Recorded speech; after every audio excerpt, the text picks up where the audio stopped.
अरे गिरा बुरता झूल पिया बलम चले बाटे जी कि बोली जाता मिठाई पाँच में बाटे जी।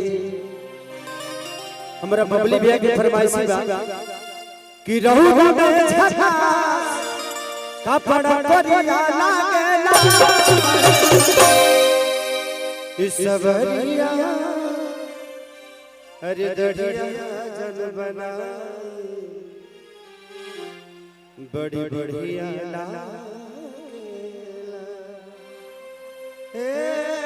सबरिया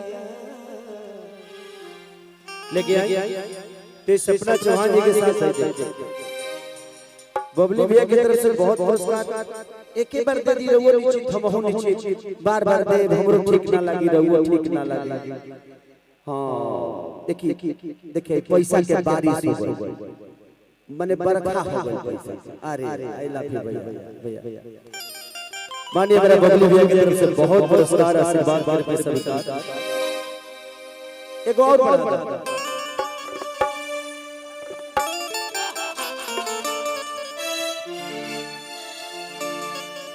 कि सही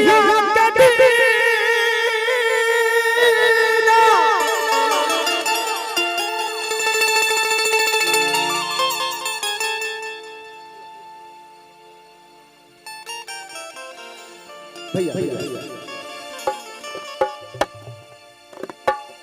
कि तो कहता हो चाहता कि जिए न पहले आही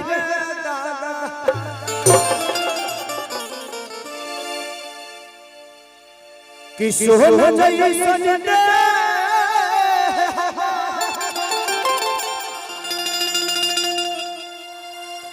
अरे भइल जाता माटी के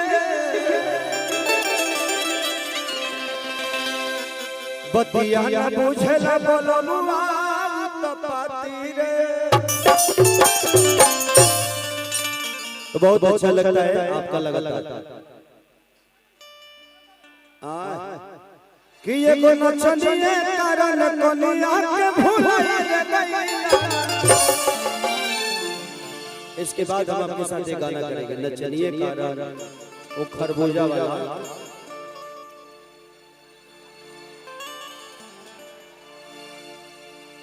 थैंक यू आप कुछ कहना चाहिए?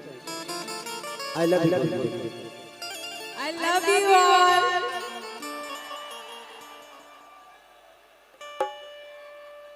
I love you for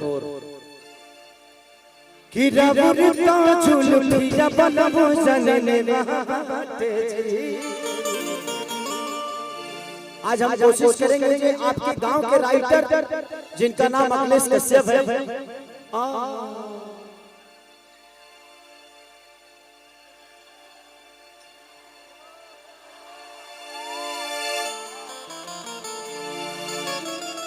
इतने जोर से बंद करिए बीच में नंगन आ रहा है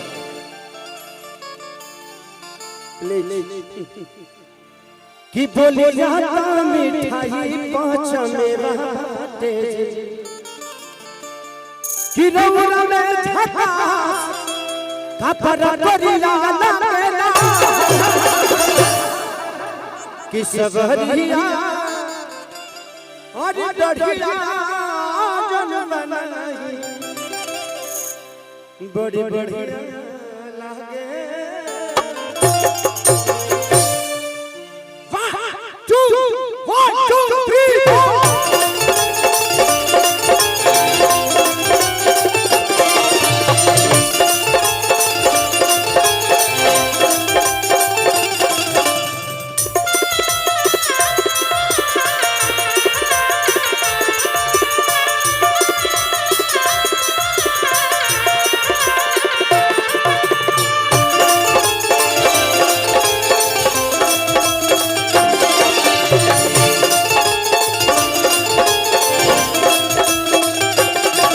1 2 3 4 जनले बाटे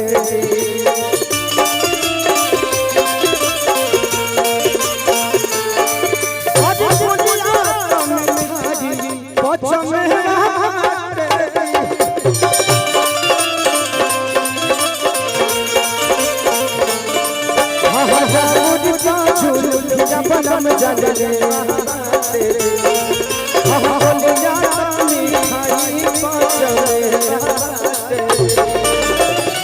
रौदा में झका कपड़ा करिया लागेला रौदा में झका कपड़ा करिया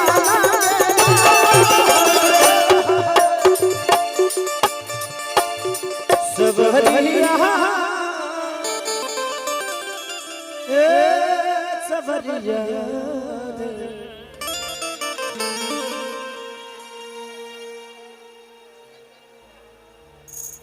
कि सबरिया